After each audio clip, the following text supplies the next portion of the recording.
Kenapa sih harus CFA, Mas? Pertama karena kurikulum CFA itu komprehensif banget ya, Mas. Kita belajar banyak hal, ada ethics dan lain-lain. Tapi nggak cuma itu, CFA itu kurikulumnya terupdate. Kalau yang paling saya suka itu alternative investment. Jadi alternative investment itu nama lainnya private market ya, Mas. CFA ini ibaratnya seperti maraton, Mas. Jadi kita nggak lari siapa yang paling cepat sampai sana, enggak. Tapi maraton.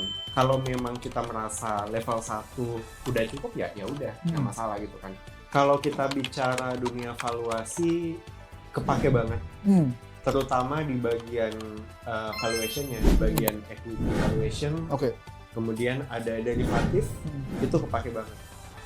Gitrif adalah ex-corporate valuation advisory associate di PwC dan bagian tim fraksional CFO di FinProjections, dengan sertifikasi CFA dan CFP yang diraihnya di usia muda. Berfokus pada valuasi korporasi, FP&A, dan strategi pertumbuhan startup, ia juga aktif dalam komunitas finansial dan edukasi keuangan. How do you balance work with study? Kalau level 2, level 3 itu saya lebih banyak latihan soal. Saya nggak punya waktu banyak buat baca materi. Jadi langsung ke latihan soal, dan kalau misalnya ada soal yang saya salah, baru saya baca materinya. Kalau saya prinsipnya gini sih, Mas. Jadi tidak ada aset yang jelek, yang ada itu adalah timingnya. Aset yang bagus pun bisa menjadi aset yang jelek kalau kita belinya di pucuk gitu kan. Menarik. Aku rasa tidak ada yang salah dengan ngambil sertifikasi sejak dini, karena itu sebenarnya investasi. Jadi investasi terbaik itu bukan kita beli saham, bukan kita beli obligasi atau kripto gitu kan atau apa. Tapi menurut aku pribadi ya, Mas, investasi terbaik itu ya investasi di diri kita sendiri. Luar biasa, betul. Kenapa? Karena dengan kita invest di diri kita sendiri itu bisa menghasilkan income. Dan ya itu yang kita taruh di saham lah, di apa gitu kan. Kalaupun rugi ya kita masih bisa menghasilkan lagi gitu kan.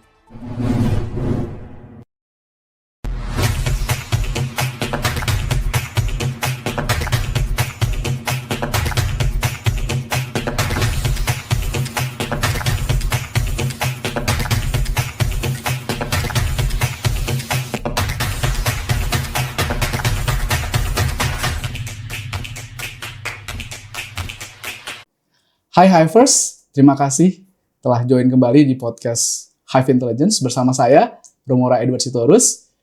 Hari ini kita akan membahas topik yang sangat menarik, yaitu sertifikasi di pendidikan keuangan, persiapan dan juga relevansinya di industri keuangan dan evaluasi. CFA, Certified Financial Analyst, adalah salah satu sertifikasi keuangan yang paling bergengsi di dunia. Hanya 45% dari mereka yang mencoba itu berhasil melewati semua tahapan ujian dengan sukses. Hingga saat ini, baru 190.000 pemegang sertifikasi CFA yang tersebar di 160 negara. Di Indonesia sendiri, minat terhadap CFA melonjak pesat dalam beberapa tahun terakhir. Seiring dengan meningkatnya kesadaran akan pentingnya profesionalisme dan excellence di sektor investasi. Pelajaran CFA mencakup berbagai bidang pembelajaran seperti analisis investasi, valuasi aset, manajemen portfolio, hingga etika profesional dalam dunia keuangan. Meski terkenal sulit, sertifikasi CFA sangat dihargai oleh perusahaan global.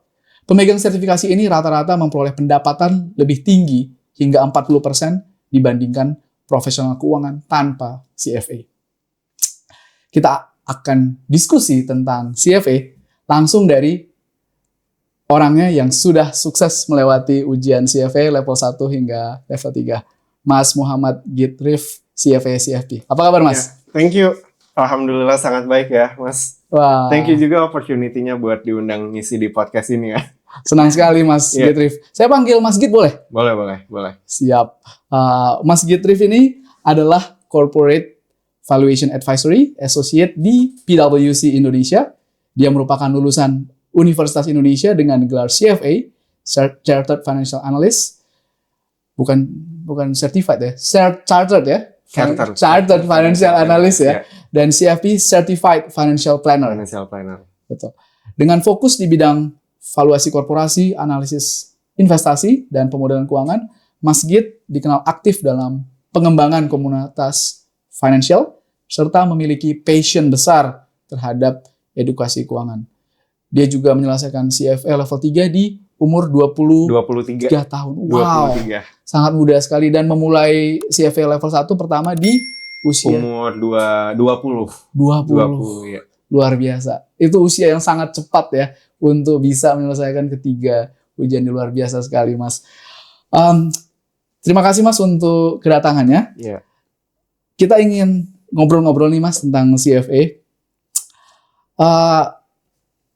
Dari apa yang saya baca tentang profil Mas sebenarnya sudah tertarik dengan bidang kuantitatif sejak SMA. Terbukti dari punya latar belakang join Olimpiade ekonomi dari SMA. Betul.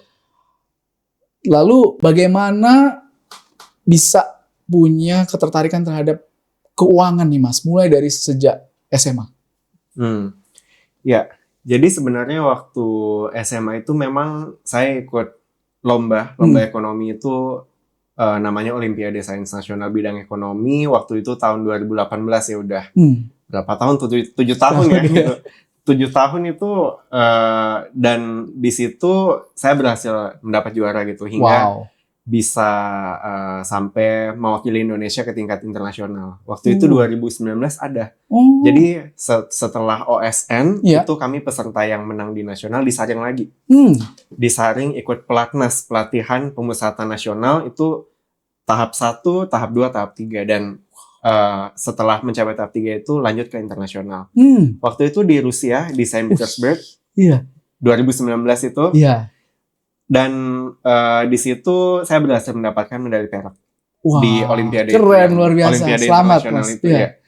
Dan di situ yang diujikan banyak ya, Mas. Jadi ada ekonomi, kemudian ada juga business case dan financial literacy. Nah, untuk bidang ekonomi sendiri sebenarnya saya sudah pernah mempelajari kan waktu di tingkat nasional, memang materinya full ekonomi banget gitu.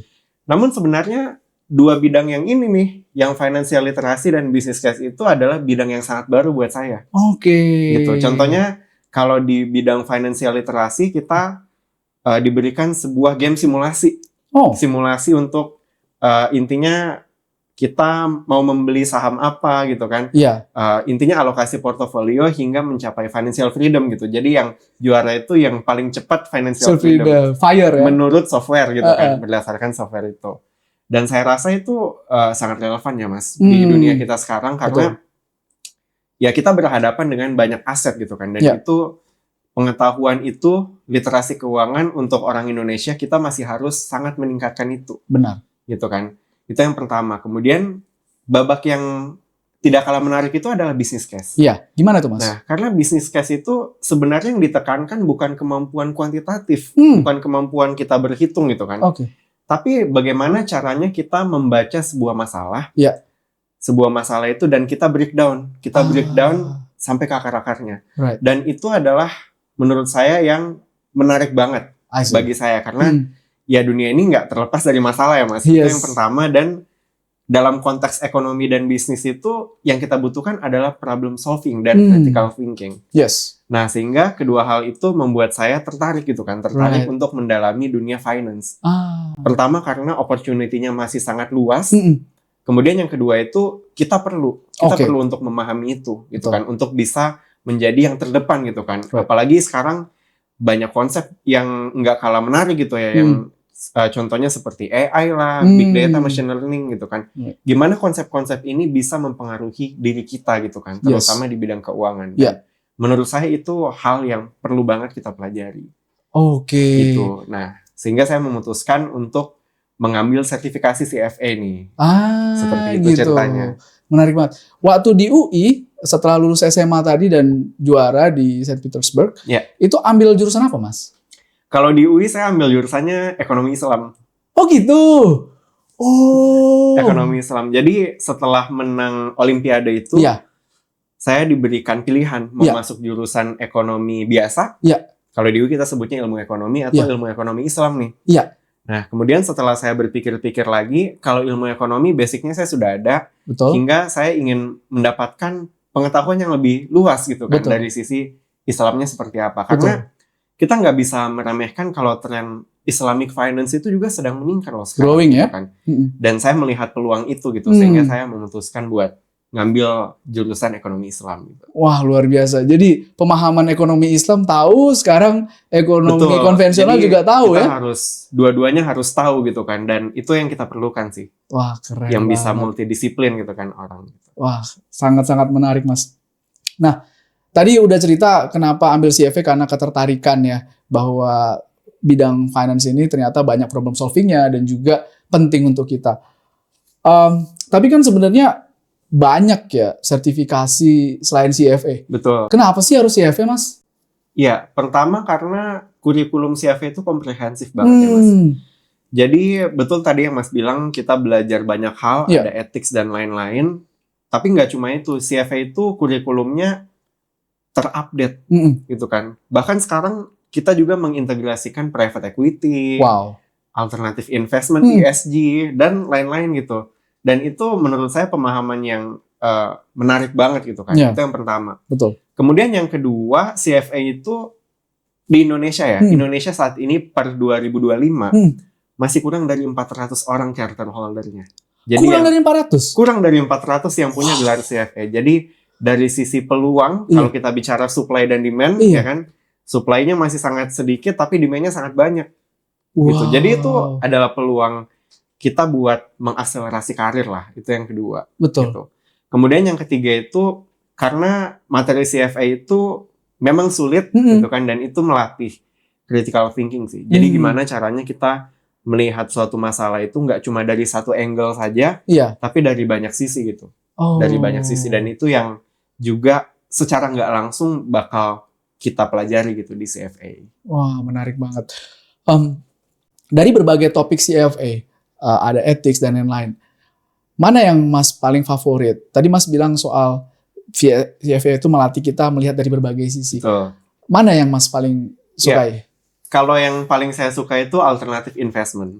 Oh, Jadi alternative investment itu nama lainnya private market ya Mas. Oke. Kenapa saya suka itu? Karena alasannya pertama, sekarang itu kalau kita mau invest, itu nggak cuma bisa di aset tradisional. Aset tradisional itu misalnya saham, obligasi reksadana, tabungan gitu kan. Itu adalah aset yang menurut saya tradisional. Betul.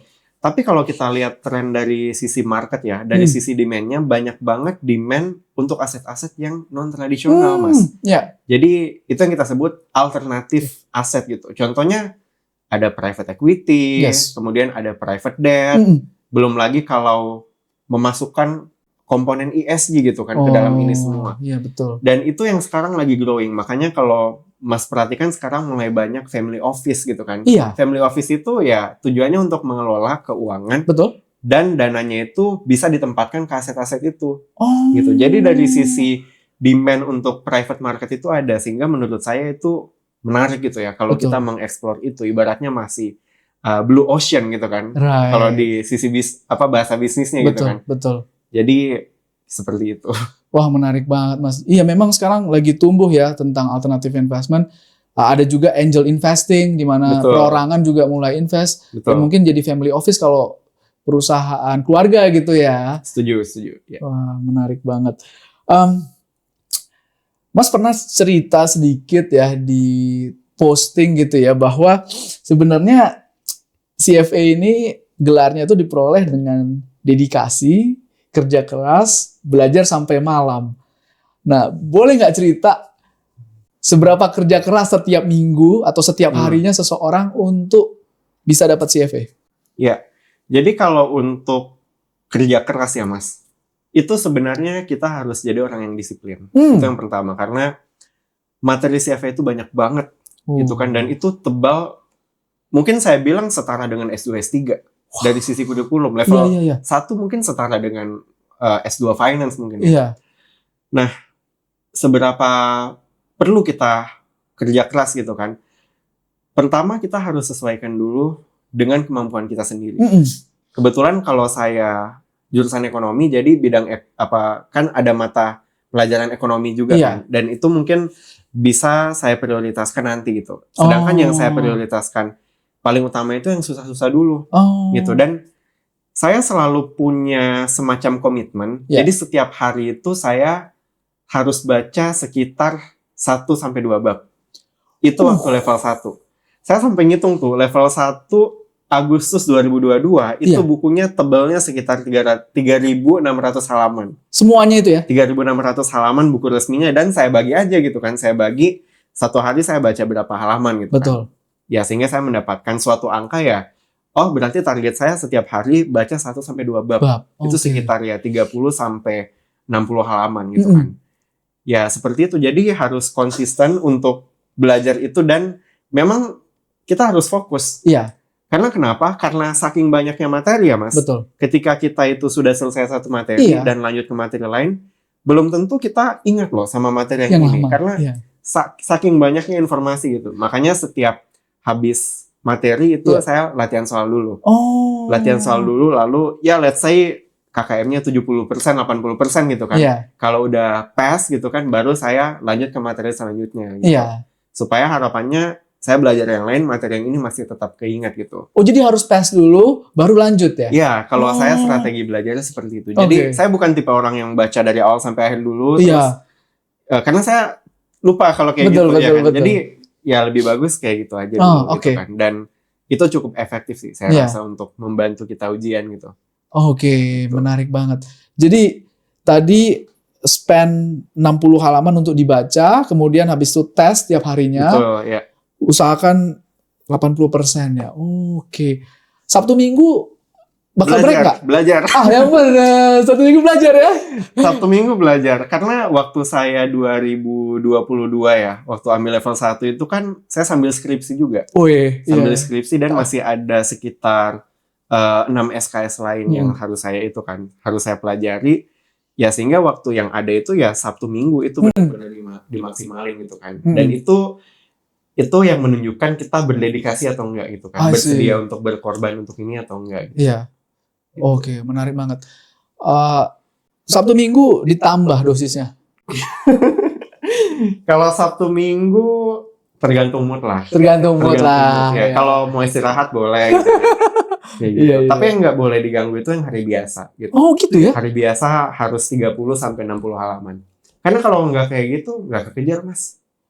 Bisa bisa ya ada possibility ngulang lagi lah gitu kan, atau lebih lama lah, dan saya nggak mau itu gitu. Wah, menarik banget. So, do you do it in the morning, like you wake up early morning, habis itu mulai, atau setelah selesai semuanya capek, tapi mandi langsung belajar lagi?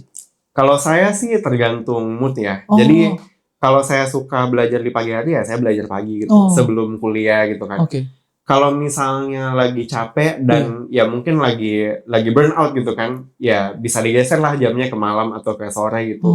Intinya satu hari itu 30-60 halaman gitu. Itu terserah mau dihabisin semua di pagi hari gitu kan, atau dibagi-bagi kayak minum obat gitu kan. Bisa-bisa aja. Iya. Menarik banget. Ada beberapa mitos tentang CFA yang saya ingin tanyakan ke Mas Git. Boleh. Boleh ya? Yang pertama, sebenarnya cukup nggak sih belajar dari buku formalnya CFA Institute, atau kita butuh suplemen-suplemen lagi? Ya, jadi kalau dari buku formal aku rasa sangat cukup ya Mas. Itu yang pertama. Cuma kenapa banyak orang bilang nggak cukup atau nggak bagus, karena bukunya kan terlalu detail gitu kan. Sehingga mungkin buat orang-orang yang banyak kesibukan itu agak makan waktu gitu kan buat baca buku sebanyak itu. Jadi ada juga buat preparation yang lain, provider yang lain, mungkin ada Wiley lah, Kaplan gitu kan, itu bisa juga kalau mau baca yang lebih concise. Tapi kalau saya pribadi, saya baca dari buku aslinya. Kenapa? Karena yang nulis soal kan ya yang CFA sendiri gitu kan, gitu. Dan supaya lebih familiar gitu sama istilah-istilahnya gitu. Itu saya lakukan level 1, level 2, level 3 gitu. Baca dari buku sendiri. Ada studi kasus yang ada di situ ya bisa aja itu keluar jadi soal gitu kan. Sama sekali nggak baca suplemen lain? Kalau suplemen lain saya pakai test banknya. Jadi untuk ngasah soal gitu kan, ngasah otak gitu kan, buat kemampuan gitu. Gitu, menarik sekali. Nah terus hal selanjutnya tentang mitos CFA, apa memang harus beruntun Mas? CFA level 1 selesai, nggak usah break, langsung level 2, terus level 3. Atau boleh nggak sih break setahun dulu, level 2? Ya sebenarnya kalau itu boleh-boleh aja. Karena CFA ini ibaratnya seperti maraton Mas. Jadi kita nggak lari siapa yang paling cepat sampai sana, enggak. Tapi maraton. Artinya itu ya kalau memang kita merasa level 1 udah cukup ya udah nggak masalah gitu kan. Cuma bagi beberapa orang, dan saya menyarankan kalau level 1 udah lulus, langsung aja ambil level 2. Kenapa? Karena materi level 1 dan level 2 itu nggak jauh berbeda. Hanya saja level 2 lebih dalam, banyak studi kasus. Kalau misalnya ditunda 1 tahun, ya bisa aja kita lupa. Ya kan? Namanya kita manusia, Mas. Ya sehingga itu pun yang memutuskan saya habis level 1, langsung saya daftar level 2 gitu kan, saya bayar, langsung saya pelajari gitu. Jadi lebih ke biar nggak menunda gitu kan. Bukan karena apakah harus beruntun, jawabannya enggak gitu. Tapi lebih ke biar lebih cepat selesai aja gitu kan, sampai level 3 gitu. Bener, lebih efisien ya. Betul. Pendidikan di awal ya. Betul. Karena kalau kita udah kena ke kesibukan kerja gitu kan, ada ya mungkin ada lembur dan segala macam, agak susah sih buat waktu belajar gitu. Wah, betul. Nah, saya dulu pernah ambil CFA, Mas. Lolos level 1 sekali coba. Habis itu coba yang kedua, level 2 gagal nih. Sebenarnya perbedaan level 2 dengan level 1, kemudian level 3 dengan level 2 itu apa sih, Mas? Ya, kalau level 1 itu yang diujikan konsep-konsep dasar, Mas. Jadi ibaratnya soalnya itu nyuruh kita ngitung. Ngitung ini jawabannya apa gitu kan. Atau dia nanya konsep ini adalah apa gitu kan. Tapi kalau level 2 itu dia ada studi kasusnya. Ada studi kasus, biasanya narasi paragraf-paragraf. Iya, banyak tuh 5 paragraf ya. Dan itu yang membuat kita kena mental duluan biasanya gitu kan. Karena ya udah studi kasus gitu kan, udah informationnya banyak gitu kan. Ya sehingga mungkin kita agak capek gitu kan buat ngelihat kayak gitu. Tapi sebenarnya level 2 itu kita bisa menyelesaikannya dengan sepotong-sepotong gitu. Jadi satu paragraf yang banyak gitu kan, itu bisa isinya 5 pertanyaan gitu kan. Ya itu sebenarnya yang paragraf pertama itu pertanyaan pertama, paragraf kedua pertanyaan kedua, dan gitu ya. Jadi nggak perlu kita baca semua dulu baru kita ngerti. Oh ini mau nanya apa? Baca sepotong-sepotong aja. Ya dengan itu kan sebenarnya jadi kayak level 1 lagi gitu kan. Betul. Baca perpotongan gitu kan. Ya cuma memang level 2 itu materinya lebih dalam gitu kan. Materinya level 1 plus something gitu kan. Plus sesuatu yang ya lebih dalam lah. Kalau level 3 itu ada esainya. Level 2, level 1 nggak ada. Dan level 3 itu fokus ke private market sama portfolio management. Bahkan sekarang kalau CFA itu ada pathway-nya khusus nih, Mas, level 3. Udah lebih sulit lagi ya? Iya, lebih sulit dan ada pathway-nya sekarang. Jadi kamu mau spesialis di mana? Portfolio management, private equity, atau financial planner gitu kan? Ya itu nanti kita pilih, dan soal ujiannya akan menyesuaikan dengan itu. Jadi kalau lulus level 3 pathway tertentu, gelarnya beda dengan Enggak, udah sama. Udah sama-sama CFA gitu. Tapi pertanyaannya sama? Pertanyaannya bobotnya beda. Tergantung dari pathway apa yang dia ambil. Kalau portfolio management ya lebih berat ke situ gitu. Kalau private market lebih berat ke private market gitu. Menarik banget. Saya tertarik level 2, Mas, karena saya gagal level 2. Itu pas baca pertanyaan dulu atau baca paragraf dulu? Kalau saya baca pertanyaannya dulu. Kenapa? Karena dengan bisa baca pertanyaan dulu, kita jadi kepikiran gitu kan. Oh, yang dia minta itu rumus ini gitu kan. Sehingga itu kita udah ada gambaran dulu kan. Dari hasil belajar kita yang sebelumnya gitu kan. Oh, rumusnya ini. Dicatat aja dulu rumusnya. Habis itu baru cek paragrafnya. Kenapa? Karena ketika kita baca paragrafnya duluan, wah, informationnya banyak banget. Belum kalau misalnya kita lupa gitu kan. Kita nggak tahu, aduh, bisa kena tuh soal-soal selanjutnya gitu kan, dan bisa nggak lulus kan. Jadi lebih baik baca soalnya dulu baru paragrafnya di atas gitu. Baca soalnya dulu, paragraf, catat beberapa inti paragrafnya, baru udah dimasukin aja kan ke rumus gitu kan, seperti itu. Very smart. Kalau level 3 itu kuncinya? Kalau level 3 ada pilihan ganda dan ada esai. Kalau untuk pilihan ganda sendiri sih sebenarnya nggak jauh beda ya, Mas, dengan level 2, karena itu ya paragraf-paragraf juga ya kan. Kemudian kalau bagian esainya itu saran saya jangan berbelit-belit sih untuk menjawabnya, karena mereka punya semacam guidelines buat ini kalau jawabannya ini udah kena gitu kan, udah dikasih skor gitu. Mau kita sepanjang apapun, kalau kita nggak kena sama jawabannya ya udah bakal nggak dikasih nilai. Jadi pendek-pendek aja gitu, karena waktunya terbatas, Mas. Level 3 belum tekanan mental gitu kan. Kalau di satu ruangan misalnya ada orang ngetik ngetik banget gitu kan, sampai ribut gitu kan. Ya jadi saran, dan itu yang saya terapkan dulu. Jadi apa namanya, ya sesingkat aja gitu. Yang penting kena poinnya, baru move on ke soal selanjutnya gitu. Oh, karena bisa balik lagi sebenarnya. Bisa. Jadi ya dipilih aja lah yang paling mudah dulu gitu. Wah, menarik banget. Ini thank you nih tips-tipsnya nih Mas. Tadi saya ingin kembali soal Mas persiapan dengan cara baca dulu 2 bab kemudian soal. Kalau dari sisi mencatat, Mas punya advice khusus nggak? Karena kan ini banyak bahannya. Apa Mas punya catatan khusus yang isinya mungkin Mas good at what point, you are lacking maybe at certain point, atau seperti apa kira-kira? Kalau mencatat sih, saya cuma catat rumus-rumus yang penting-penting aja sih Mas. Yang biasanya saya sering lupa gitu kan, atau susah ngingat, itu saya catat. Tapi kalau untuk kayak semua hal saya catat sih enggak ya. Iya. Kayak gitu. Jadi karena kenapa, materinya itu udah banyak. Jadi I don't want to waste my time gitu kan, buat nyatat semua hal gitu.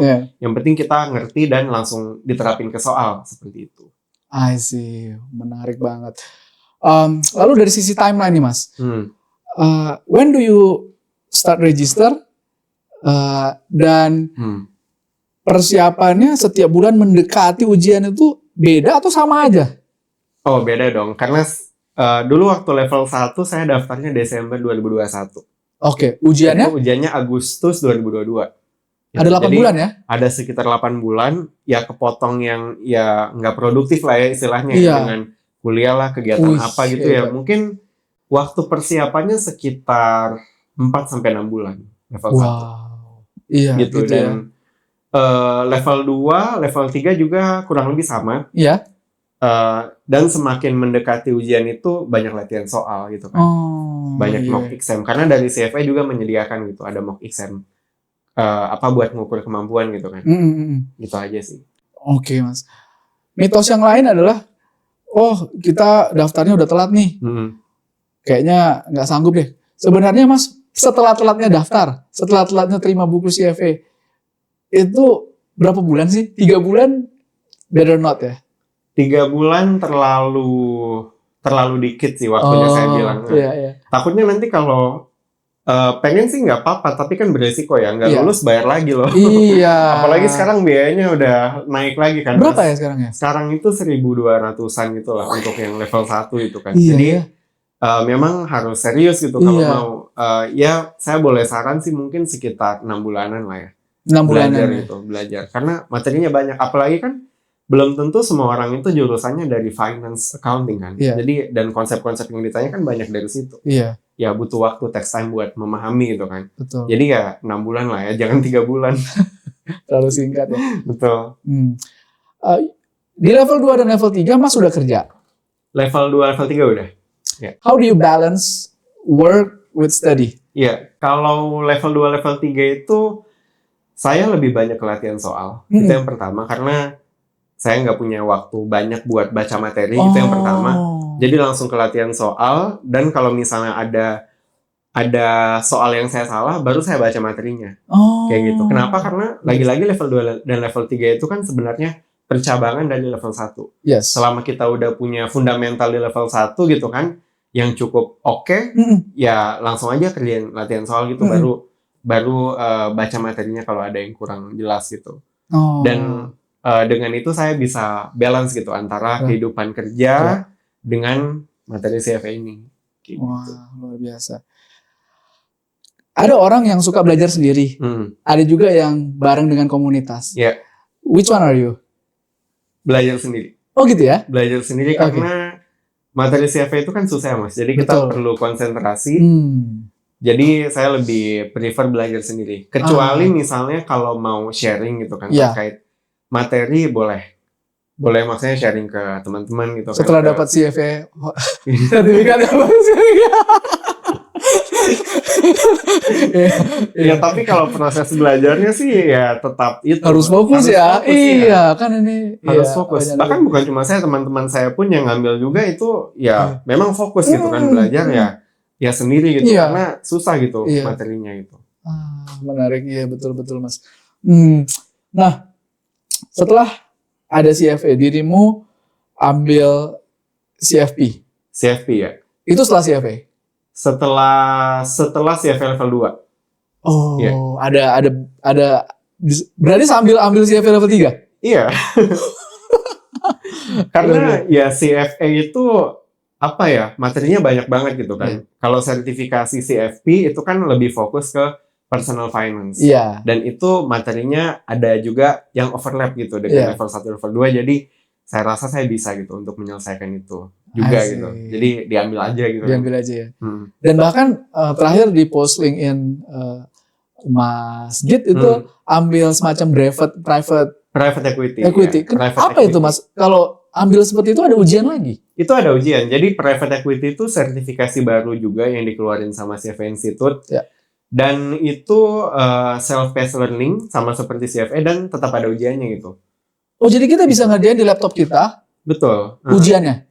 Ujian. Yang ngawasin siapa? Ya, itu sih open book kalau itu. Open book ya? Kalau itu open book. Okay. Tapi ya materinya banyak ke financial modeling gitu kan. Pakai Excel gitu. Lebih ke skill gitu ya. Apalagi kan yang tadi saya bilang di awal, private market itu kan sekarang lagi ngetren gitu kan. Betul. Sehingga untuk bisa keep up sama perkembangan ini kita harus punya fundamental yang solid gitu. Itu tujuannya buat ngambil private equity. Private equity ya. Wah, menarik banget ya. Oh, jadi dulu saya pernah dengar CFA itu waktu COVID terselenggaranya online ya? Online itu iya online. Jadi ngerjain di kos-kosan bisa ya? Kalau di kos-kosan sih enggak ya. Tapi ada kayak proktornya gitu. Contohnya kalau di Indonesia ada Prometrics gitu kan. Jadi kita datang ke tempat itu. Ya, ujiannya online gitu. Pakai komputer gitu kan. Oke. Gitu. Tapi setelah selesai COVID itu ujiannya di ruangan terbuka ya? Kalau ruangan terbuka terus ada banyak orang di dalam gitu ya? Iya, tapi pakai komputer juga tetap. Pakai laptop mereka sediain? Oh, komputer dari Prometrics-nya gitu. Oh gitu ya? Karena level 1 dulu kayaknya di satu aula besar. Oh itu betul, itu juga pernah terjadi, udah angkatan lama itu. Oh sekarang it doesn't work that way ya? Sekarang sih setahu saya nggak kayak gitu ya Mas. Jadi kita pilih test center, mau tes di mana ya udah datang aja gitu. Nggak satu aula paper exam gitu. Iya. Itu udah lama, mungkin senior saya kali ikut kayak gitu. Ketahuan gapnya ya. Ini 138, satu Mas berapa nih? Apa umur? Iya. 23. Jauh banget ya. 15 tahun ya. Git, dirimu kan udah ada CFA, ada CFP. Sebenarnya sertifikasi ini ada pengaruhnya nggak sih ke karir lo di dunia valuasi sekarang? Kalau kita bicara dunia valuasi, kepake banget. Terutama di bagian valuation-nya, di bagian equity valuation. Kemudian ada derivatif, itu kepake banget. Gitu. Karena memang kalau kita bicara valuasi kan berapa nilai company ini gitu kan. Dan itu sebenarnya nggak jauh-jauh dari kita pakai metode klasik gitu ya. Di finance itu namanya discounted cash flow dan time value of money gitu. Dan itu juga diajarin di materi CFA gitu. Jadi dari sisi itu kepake banget gitu. Kemudian nggak cuma dari sisi materi ya. Jadi CFA itu materinya karena susah gitu kan, jadi mengajarkan kita untuk jadi orang yang harus cepat gitu untuk beradaptasi gitu sama materi yang susah. Dan itu di dunia pekerjaan, terutama di kerjaan aku sekarang, karena ya banyak data gitu kan, banyak data, kemudian model-modelnya klien itu kompleks gitu kan, jadi kita harus berusaha memahami itu gitu, dan bisnis modelnya seperti apa gitu kan. Dan dengan kita belajar CFA itu kita jadi bisa tahu nih, oh ternyata driver dari perusahaan ini itu apa gitu kan. Apakah dia dari harga komoditas gitu kan, atau dari ya pendapatan masyarakat misalnya, atau lain-lain gitu kan, atau dari kontrak sama pemerintah gitu. Dan kita bisa tahu driver dari bisnis modelnya seperti apa. Betul. Karena di CFA level 1 ya, sekarang itu ada materi khusus terkait bisnis model. Wow. Gitu. Dan itu diajarin tuh model bisnis sekarang itu apa, kelemahan kelebihannya apa gitu kan, dan gimana cara kita adapt sama itu gitu. Baru ya untuk, karena CFA kan selalu update terus kan. Dan aku rasa sertifikasi CFA itu ya kepakainya banyak gitu di dunia kerja, apalagi di valuasi kepake banget lah. Iya ya, gitu. Sangat kepake ya. Betul. Menarik banget. Nah, yang aku dengar nih Mas, di tempat-tempat Big Four gitu ya, itu kan sebenarnya udah ada template tentang bagaimana memvaluasi perusahaan. Tapi sebenarnya kita masih butuh diskresi ya untuk memastikan valuasi ini seperti apa gitu. Ya. Jadi memang kalau guidelines itu kan itu ada. Kalau kita di valuasi itu ada yang namanya International Valuation Standard. Oke. Itu kalau bahasa accounting ya, di accounting itu mungkin ada yang namanya IFRS gitu kan. Betul. Atau kalau di Indonesia PSAK gitu kan. Kita ada juga itu. Oke.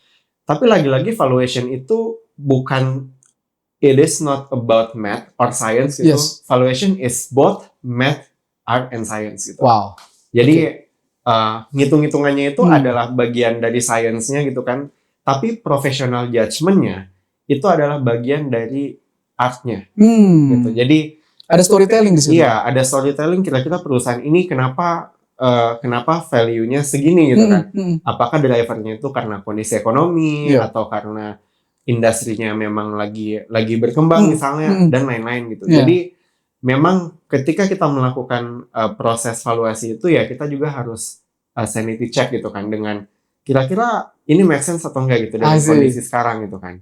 Seperti itu. Wah, menarik banget. Jadi CFA sangat membantu ya Mas. Karena banyak skenario yang udah kita coba di soal-soal itu, kita dapat skenario yang kompleks tuh tenang gitu ya. Karena there is always a solution to any complex skenario ya. Iya. Biar nggak kaget gitu kan menghadapi dunia kerja gitu. Seperti itu. Jadi kepake banget lah. Wah, luar biasa. Nah, tapi ada nggak sih Mas yang dirimu saat kerja itu kaget gitu? Oh, ternyata di dunia kerja itu ada aspek valuasi seperti ini atau mungkin secara general belajar baru gitu? Kalau kaget sih banyak, banyak banget karena kita itu belajar banyak industri. Kan klien itu kan ya kita nggak bisa milih klien kita siapa gitu kan. Dan kita harus belajar industri itu secara cepat ya Mas. Itu yang pertama. Kemudian yang kedua itu kalau timeline dari project itu misalnya singkat-singkat gitu kan, pendek-pendek. Jadi kita harus bisa adjust gitu, adjust workload kita dengan timeline yang pendek. Meskipun ekspektasi klien itu selalu tinggi gitu kan, selalu tinggi. Kayak gitu. Dan dari sisi financial model gitu kan, financial modelnya lebih kompleks gitu kan. Karena kan ya kita dibayar untuk mengerjakan itu gitu kan, bukan bukan cuma buat sendiri gitu kan. Jadi memang masih banyak lah yang harus dipelajari lagi gitu ya. Dan buat kaget gitu, akan selalu ada gitu. Menarik banget Mas Git. Kalau Mas Git sendiri dari sisi investasi, apakah saat ini sedang investasi di aset tertentu? Dan boleh nggak cerita mana nih yang boleh diinvest? Kalau invest ada sejak tahun 2019, ya meskipun jumlahnya nggak banyak gitu kan. Itu ada di saham. Saham Indonesia sama saham US gitu kan. Kalau saham, kalau saya prinsipnya gini sih Mas. Jadi tidak ada aset yang jelek. Yang ada itu adalah timingnya. Aset yang bagus pun bisa menjadi aset yang jelek kalau kita belinya di pucuk gitu kan. Wah, menarik. Iya. Aset yang jelek pun bisa jadi bagus buat kita kalau kita belinya di bawah dan dia naik. Gitu. Itu prinsip saya gitu. Karena saya percaya sama analisis teknikal dan fundamental gitu kan untuk menganalisis saham. Kalau sekarang kita lihat memang kondisi ekonomi kita kan lagi gonjang-ganjing gitu kan, apalagi ada tarif, kemudian ada dinamika dari dalam negeri misalnya gitu kan, dan dinamika seperti ini sebenarnya menjadi peluang gitu, menjadi peluang buat kita untuk ibaratnya itu kalau di pasar modal kita bilang buy the fear gitu, sell the greed gitu, karena sekarang banyak orang yang takut gitu kan. Kemarin misalnya waktu bulan Maret sampai April gitu kan, itu kan IHSG turun anjlok gitu kan. Banyak saham-saham yang kita sebut blue chip gitu kan, contohnya saham-saham bank gitu kan. Kemudian saham-saham yang stabil gitu kan, itu turun harganya gitu kan. Dan itu ada kesempatan sebenarnya untuk kita beli. Fundamentalnya masih oke ya? Fundamentalnya masih oke, cuma orang panik aja gitu kan. Jadi itu bisa juga jadi strategi investasi buat kita semua kayak gitu. Di samping kalau memang kita tertarik buat melakukan trading gitu kan. Kalau trading sih saya nggak terlalu melakukannya karena harus dipantengin gitu dan manajemen resikonya harus tinggi gitu. Cuma memang buat kalau trading saya rasa tetap bisa dilakukan selama kita punya manajemen resiko yang baik kayak gitu. Wah, menarik Gitu banget. Dirimu kayaknya udah sangat dewasa banget ya kalau tentang keuangan ya, dan juga dalam banyak hal ya. Luar biasa banget nih Mas pandangan-pandangannya. Yeah. Nah, ini pertanyaan terakhir Mas. Oke. Pesan untuk teman-teman mahasiswa yang tertarik untuk ambil CFA dari sejak awal, apa yang harus mereka lakukan? Ya, jadi pesan buat teman-teman ya, kalau mau ngambil sertifikasi, saran aku mulai dari sekarang secepat-cepatnya. Kenapa? Karena kalau kalian ngambilnya pas udah kerja, belum tentu kalian punya waktu yang cukup untuk belajar, itu yang pertama. Kemudian kalau kalian ngambilnya sekarang, dan langsung terus level 1, level 2, level 3 itu kan kalian masih nyimpan informasinya masih banyak gitu kan, memorinya kalian masih fresh, jadi lebih gampang untuk materi-materi selanjutnya. Dan aku rasa tidak ada yang salah dengan ngambil sertifikasi sejak dini karena itu sebenarnya investasi. Jadi investasi terbaik itu bukan kita beli saham, bukan kita beli obligasi atau kripto gitu kan atau apa. Tapi menurut aku pribadi ya Mas, investasi terbaik itu ya investasi di diri kita sendiri. Luar biasa, betul. Kenapa? Karena dengan kita invest di diri kita sendiri itu bisa menghasilkan income.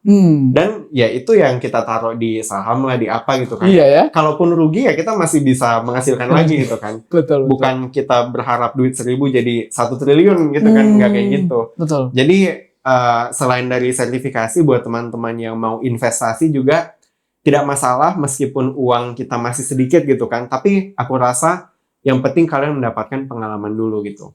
Pengalaman untuk invest, untuk tahu di marketnya itu seperti apa.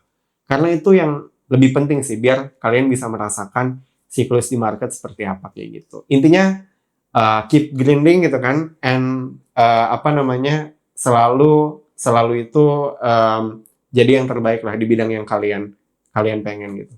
Wah, terima kasih banyak nih Mas Gitrif untuk sharingnya. Sukses terus Mas Gitrif. Thank you ya Mas. Makasih banyak, semoga nanti mau diundang lagi di podcast kita. Aman. Siap. Thank you Mas Gitrif. Rekan-rekan Hivers, kita sudah mendengar dari Mas Gitrif tentang pentingnya memulai dari awal, dari sejak dini, belajar tentang keuangan. Kalau mau ambil sertifikasi, start as early as possible. Dan tadi pesan dari Mas Gitrif untuk keep grinding, dan juga melakukan yang terbaik di bidang masing-masing, karena dengan fokus kita akan jadi expert, dan itulah nilai jual kita ke depannya. Terima kasih, sampai jumpa lagi di podcast Hive Intelligence berikutnya dengan tamu-tamu yang sama spesialnya, sama kerennya, agar kita bisa mendapatkan insight-insight terbaru. Bye-bye. Dadah.